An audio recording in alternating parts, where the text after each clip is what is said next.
Hi, I'm Jeff with Motion Pro, introducing you to the hose removal tool. Now, the hose removal tool is really handy for removing hoses, whether it be coolant, fuel, or oil, and does so without doing damage to hoses and the associated components during the process. Now, the tool is made up of two steel tips that are both black oxide coated for a durable, long-lasting finish, and are locked in place using jam nuts. Now, the jam nuts allow you to change the orientation of the tips or remove one side for working in tight areas.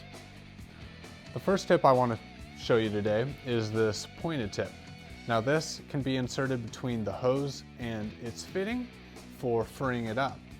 Now, they get glued on over time due to corrosion or heat cycles, and you can slip this right over the barb and work your way around and free it up, and then change to the other tip, which is a blunt hook that can be slipped under the hose and pull it right off in one motion.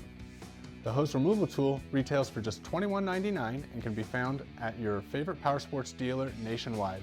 So save yourself some frustration and bloody knuckles going forward and pick one up for yourself today.